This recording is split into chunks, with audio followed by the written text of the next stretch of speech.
Hello everyone, I am Siddharth Shankar Roy, PhD scholar in structural engineering. Welcome to my YouTube channel exploring civil, जिसमें हम civil engineering के basic concepts के ऊपर discussion करते हैं, फिर धीरे धीरे आगे की ओर बढ़ते हुए ज़्यादा कॉम्प्लेक्सिटी और जाते हैं ताकि हमारा जो नॉलेज है और ज़्यादा बेहतर हो सके।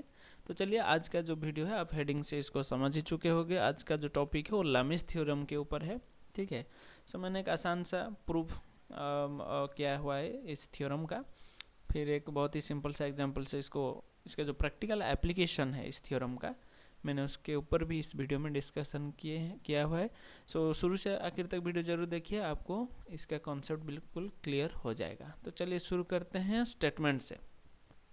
So statement of Lami's theorem is if three coplanar forces acting at a point.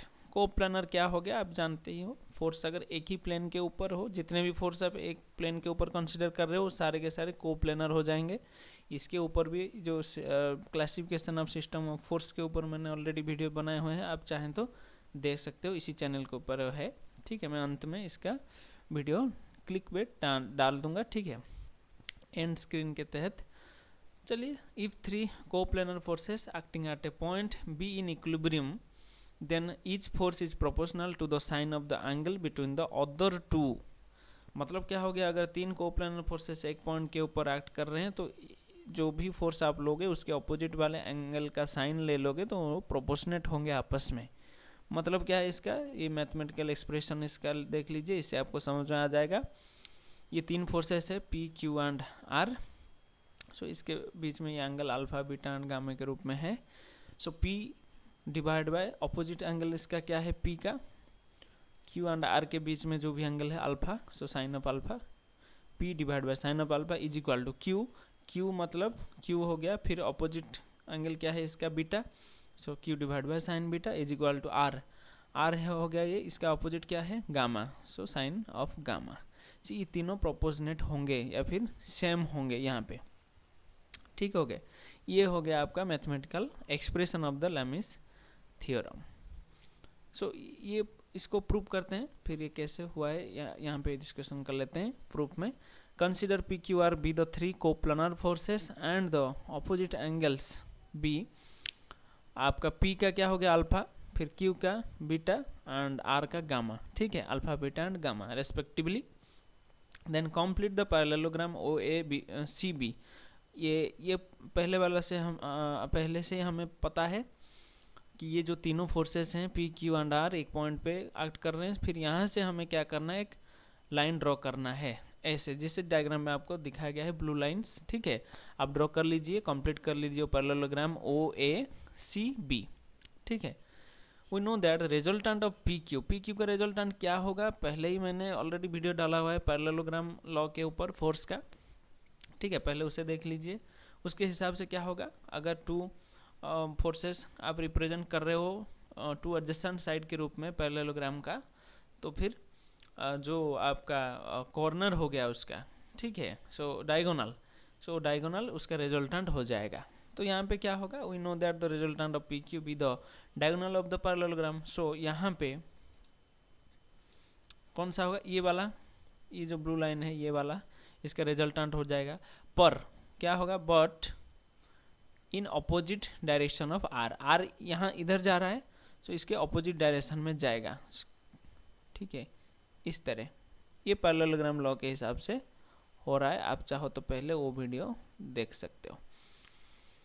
चलिए, from the geometry of the figure we have, क्या होगा, हम कुछ एक्सप्रेशंस निकाल सकते हैं। जैसे कि ये जो बी सी हो गया, इसको हम पी लेते हैं, ए सी को क्यू लेते हैं। यहाँ पे देख लीजिए,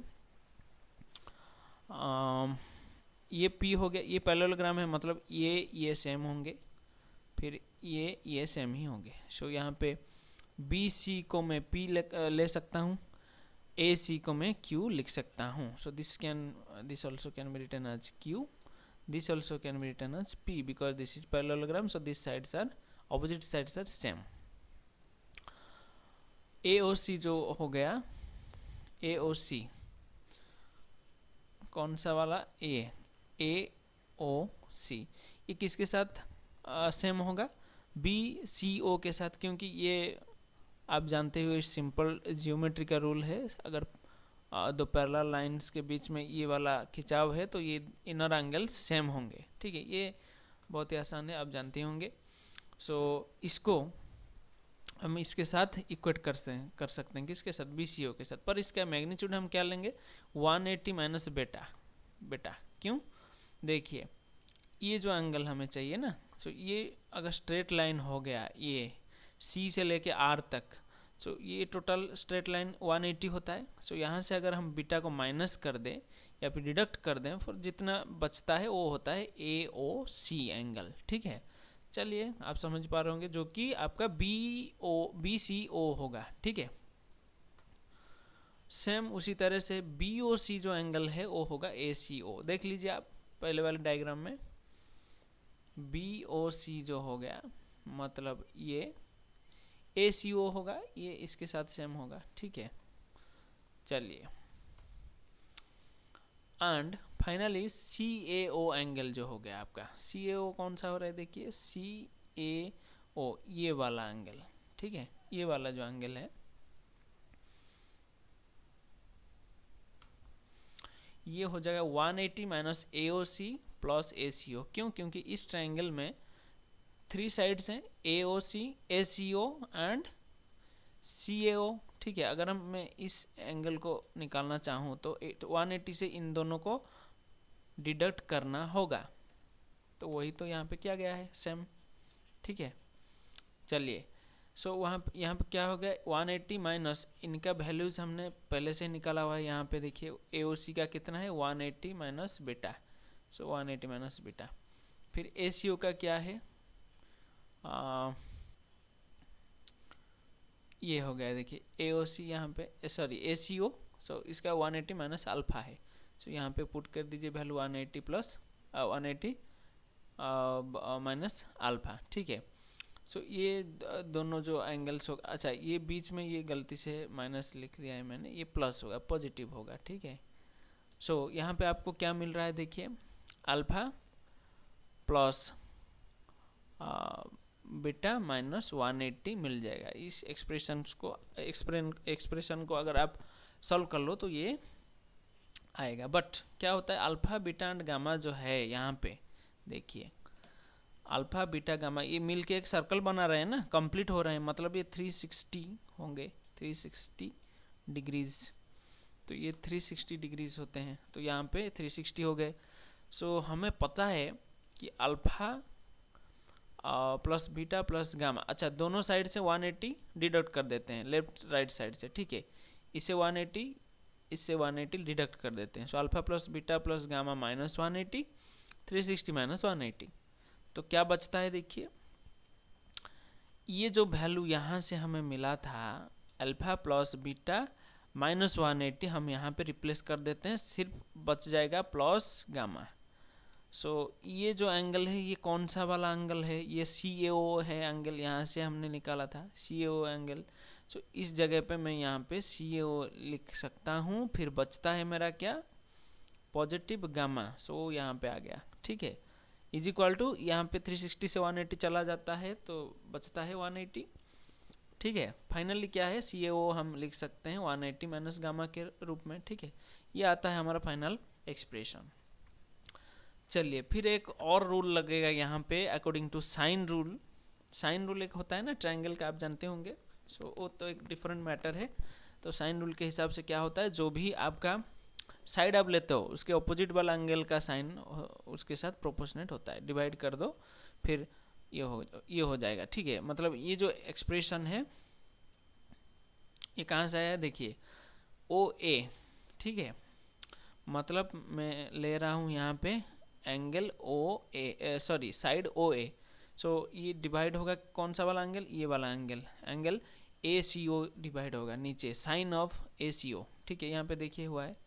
फिर AC ले रहा हूँ तो साइन ऑफ उसका अपोजिट एंगल जो भी है OC डिवाइड बाय उसके अपोजिट जो भी है। ठीक है, ये सारे के सारे जो एंगल से उनके वैल्यूज हमें पहले से पता है, बस यहाँ पे डाल दीजिए। ठीक है, अच्छा OA क्या है, हमने पहले से लिया हुआ है यहाँ पे देखिए OA। O से A हमने क्या कंसीडर किया था P, O से B क्या Q। ठीक है, सो उसके हिसाब से पी क्यू, ठीक है। फिर ओ से सी जो है वो क्या है, आर है। क्यों? क्यों इसका मतलब है ओ से सी, इसका ए बी का रिजल्टेंट ही है ना, ये ऑपोजिट डायरेक्शन में हुआ तो क्या हुआ, उसका रिजल्टेंट ही है। सो रिजल्टेंट किसके साथ इक्वल होगा, दिस आर के साथ, ठीक है। मतलब ओ सी जो हो गया उसे हम आर लिख सकते हैं। फिर नीचे क्या हो रहा है देखिए, हमारा जो वैल्यूज डालने के बाद sine 180 minus alpha, sine 180 minus beta, sine 180 minus gamma. हम जानते हैं sine 180 minus theta is equal to sine theta, sine theta, ठीक है। सो इसके हिसाब से ये सारे के सारे sine alpha, sign beta and sign gamma के टर्म में आ जाएंगे। सो ये जो हो गया ये आपका फाइनल एक्सप्रेशन हो गया फॉर लैमिस थ्योरम। P मतलब जो force divide by opposite of the angle, sine of the opposite angle, ठीक है। उस वो एक्सप्रेशंस आप ऐसे लिख सकते हो। चलिए एक सिंपल सा एग्जांपल ले लेते हैं जिससे आप इसके एप्लीकेशन के बारे में ज़्यादा अच्छे से जान पाओगे। ए ब्लॉक वेइंग 15 न्यूटन, ठीक है, hangs from a point C by 2 strings A C and B C. मतलब एक ब्लॉक को यहाँ पे क्या किया गया है, ऐसे झुलाया गया है, ठीक है। The string A C is inclined at 60 degree to the horizontal and B C at 45 degree to the vertical, determine the forces in the string. मतलब पहले आपको फ्री बॉडी डायग्राम ड्रॉ करना ही है, डायग्राम नहीं दिया गया है। चलिए पहले आपको vertical and horizontal lines draw कर लेना है, ठीक है। फिर क्या करोगे, आपको बोला गया है कि पॉइंट सी से ये झूला हुआ है ये वाला, मतलब जो ब्लॉक है, तो ये हो गया 15 न्यूटन। चलिए फिर स्ट्रिंग कहाँ से शुरू होता है, इस सी पॉइंट से, ए सी एंड बी सी। तो बोला गया है कि ए सी जो है वो इंक्लाइंड है at 60 degree to the horizontal. ये हॉराइजॉन्टल प्लेन है, इसे 60 डिग्री में एक सी ए ड्रॉ कीजिए, ठीक है। फिर वर्टिकल के साथ बी सी जो है वो 45 में है, so B C 45 to the vertical ये ड्रॉ कीजिए। सो ये हो गया आपका 50% काम आपका यही ख़त्म हो जाता है, ठीक है। बाकी क्या है आप तो जानते ही हो कि हमें बस ये इंटरनल एंगल से अगर पता चल जाए, मतलब यहाँ से यहाँ, फिर यहाँ से यहाँ, फिर यहाँ से यहाँ, तो हमें लैमिस थ्योरम से सब कुछ मिल जाएगा। चलिए इंटरनल एंगल कैसे निकालते हैं। सो ये फ्री बॉडी डायग्राम ड्रॉ हो गया है, ठीक है। अभी क्या करना है आपको, यहाँ पे ये 45 है, ये 60 है, आपको एक एक्स वाई लाइन ऐसे ड्रॉ कर लेना है। फिर क्या करना है आपको, देखिए ये हो गया 45, इस ट्रायंगल को कंसिडर कीजिए, कंसिडर दिस ट्रायंगल, ओके। सो ये वाला ट्रायंगल आप देख पा रहे हैं ना, ये इतना, ये हो गया 90, ये हो गया 45 पहले से ही है ये वाला एंगल, तो ये कितना होगा, 45 ही होगा। अगर ये 45 है तो ये कितना है, क्योंकि एक्स वाई तो परपेंडिकुलर है, सो मतलब ये 90 होगा। अगर ये 90 है ये वाला, सो ये 45 हो गया, मतलब ये 45 हो गया, ठीक है। चलिए वैसे इस साइड में ये हो गया 60, ये एक्स लाइन हॉरिजॉन्टल लाइन को पैरेलल है, सो मतलब ये हो जाएगा 60, ये वाला एंगल सी ए सी एक्स एंगल। अगर ये दोनों 60 हो तो ये कितना बचता है 30, क्योंकि ये दोनों मिलके इसको 90 डिग्री होना होगा, ये 90 है ना। सो चलिए ये वाला एंगल्स मिल गया 30 45। फिर क्या करना है, इसको ऐड कर लोगे तो ये एंगल तो बी सी ए एंगल तो हमें मिल गया। अभी हमें चाहिए बी सी दिस एंगल इस वाई डायरेक्शन में जो जा रहा है उसके बीच में, ये बड़ा वाला। सो ये क्या है, ये है 90, यहाँ से यहाँ कितना पहले से मिला हुआ है 45, तो दिस इज 90 प्लस 45 हो गया। इस डायरेक्शन में चलते हैं, ये हो गया 90, कोई टेंशन नहीं है।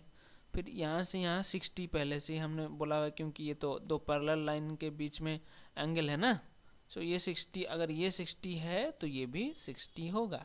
सो दिस इज 60 प्लस 90, मिल गया सारे के सारे। तो चलिए बाय लैमिस थ्योरम, फोर्स, पहला फोर्स क्या, फोर्स तो एक ही है यहाँ पे गिवन जो कि 15 न्यूटन है। सो 15 डिवाइड बाय ऑपोजिट एंगल इसका कितना हो जाएगा 45 प्लस 30 हो जाएगा। सो साइन ऑफ 45 प्लस 30, ठीक है, साइन ऑफ 45 प्लस 30, ये देखिए।